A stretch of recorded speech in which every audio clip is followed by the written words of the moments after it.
আজকে আমাদের গ্রামের মাঠে আসলাম। আসলে গ্রামের মাঠে না আসলে যেন জীবনে কিছু একটা অপূর্ণতা থেকে যায়। তাই এই কৃষি প্রকৃতির দৃশ্যটা না দেখলে যেন মন ভরে না। তো মোটামুটি এখন ইরি ধান লাগা প্রায় শেষ, দেখতে পাচ্ছেন। আর দু একটা মাঠ ফাঁকা আছে, সেখানে কৃষকেরা ধান লাগাচ্ছে। সেই দৃশ্যটা আপনাদের একটু তুলে ধরার চেষ্টা করছি। আসলে কৃষকেরা দেশের জন্য এত কিছু করে, কিন্তু তাদের অবদানটাই আমরা পিছনে ফেলে রাখছি। সত্যি কথা বলতে, দেশের তরে কাজ করে যায় আমাদের দেশের চাষা, ন্যায্য মূল্য পায় না যখন ভাঙ্গে মনের আশা। আসলে এটাই বাস্তব। আসলে কৃষকের যেটা ন্যায্য মূল্য পাওয়ার কথা, সেটা থেকেও কৃষকদের আমরা বঞ্চিত করছি। আর কৃষকের মন ভাঙা মানে দেশের ক্ষতি করা। অবশ্যই কৃষকদের আমরা তাদের পণ্যের ন্যায্য মূল্য দিব।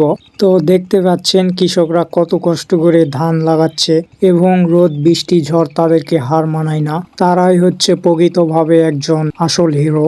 আর কৃষককে যারা অবহেলা করে এবং ছোট মনে করে, তাদের উদ্দেশ্য করে একটাই কথা বলতে চাই, এই কৃষি প্রধান দেশে কৃষি কর্মকেই তোমরা দেও না যারা দাম, ভিক্ষা করে খাবা একদিন, কপালে জুটবে না কাম। তো বন্ধুরা, আজকের ভিডিওটি কিরকম হলো অবশ্যই কমেন্টে জানাবেন। এ ধরনের ভিডিও পেতে চাইলে অবশ্যই ভিডিওটি একটি লাইক করবেন।